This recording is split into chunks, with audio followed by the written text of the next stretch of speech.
नमस्कार मित्रों, आज का जो हमारा विषय है वह है विपश्यना ध्यान।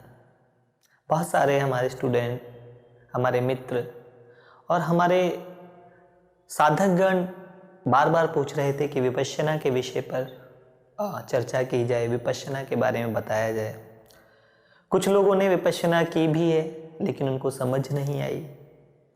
तो मित्रों, आज मैं आपको बताता हूँ विपश्यना कोई पर्टिकुलर एक विधि नहीं है। विपश्यना एक जीवन का अद्भुत आयाम है और विपश्यना के 10 चरण हैं। 10 कैसे 10 चरण हैं और क्या हैं वो 10 चरण, वो हम आपको इस वीडियो में बताने जा रहे हैं। विपश्यना को पूर्ण रूप से समझने में ये वीडियो आपके लिए बहुत सहायक होगा और आपके मार्गदर्शन में इस वीडियो की वो उपयोगिता होगी कि आप विपश्यना के वास्तविक रहस्य को समझ पाएंगे। क्या है विपश्यना के वो 10 स्टेप? सबसे पहला है जो विपश्यना के अंदर, वह है सहज स्थिति। हमारी सहज स्थिति होनी चाहिए, हम सहज ही बैठ सके। उस सहज स्थिति के लिए हमें जो तरीका अपनाना होता है उसका नाम है आनापानसति, आती जाती सांसों को देखना। जब आप अपनी आती जाती सांसों को देखते हैं सहज स्थिति में बैठकर, उसके बाद तीसरा चरण आप करते हैं जिसको बोलते हैं काय उपासना।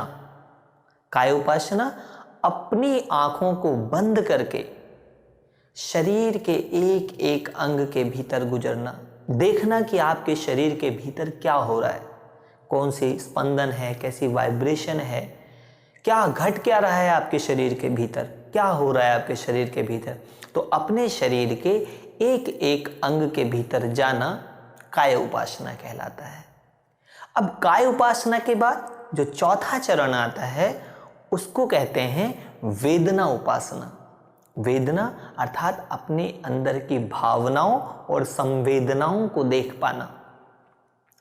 वेद का अर्थ होता है जानना भी, कि अपने भीतर की भावनाओं को जानना कि मेरे भीतर ये जो भावना कैसे उठी, कहाँ उठी और कहाँ विलीन हो गई, उसको कहते हैं वेदना उपासना।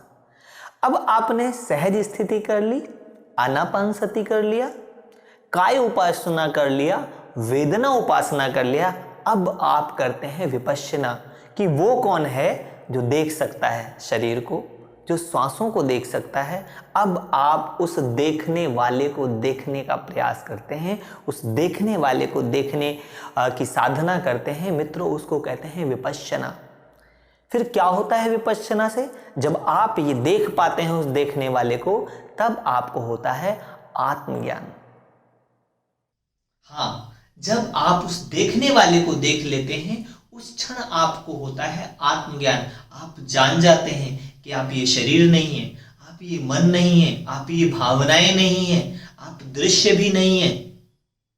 जो आप हैं, आपको अपने होने का एहसास हो जाता है, उसे आत्मज्ञान कहते हैं। और वह आत्मज्ञान जब और गहरी उड़ान पे जाता है, तब आपको होती है आत्मज्ञान की स्थिति। आप एक ऐसी स्थिति प्राप्त कर लेते हैं जो हमेशा एक सी है, जिसमें सारे दृश्य आप देखते रहते हैं। सुबह से शाम तक आपके जीवन में जो कुछ घट रहा है वो आप देख पाते हैं। बुद्ध जिसको होश कहते थे, वो आपको प्राप्त हो जाता है। फिर आत्मज्ञान स्थिति के बाद क्या आता है? आपके जीवन में वो परम सत्य उद्घाटित होता है जो सदा एक सा रहता है, जो कभी नहीं बदलता।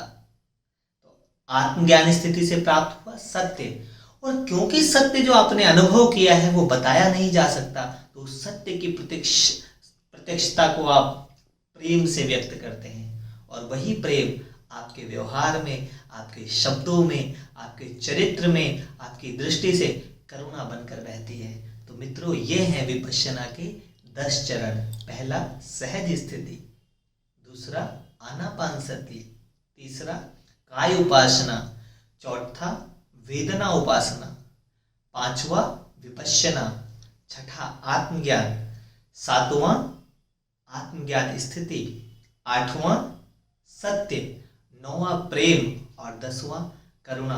तो मित्रों, जिस दिन आप अपने जीवन के भीतर ये 10 आयाम प्राप्त कर लेते हैं, उस दिन आप बुद्ध हो जाते हैं। और बुद्ध से संबुद्ध और तथागत तक की यात्रा आपको ये 10 चरण कराते हैं। अगले वीडियो में हम इन 10 चरणों का अभ्यास भी सिखाएंगे। और वीडियो कैसा लगा कमेंट बॉक्स में जरूर बताएं। और आपका कोई प्रश्न है इससे रिलेटेड, कोई क्वेरी है, कोई सुझाव है, तो जरूर कमेंट बॉक्स में लिखें। हरिओम तत्सत।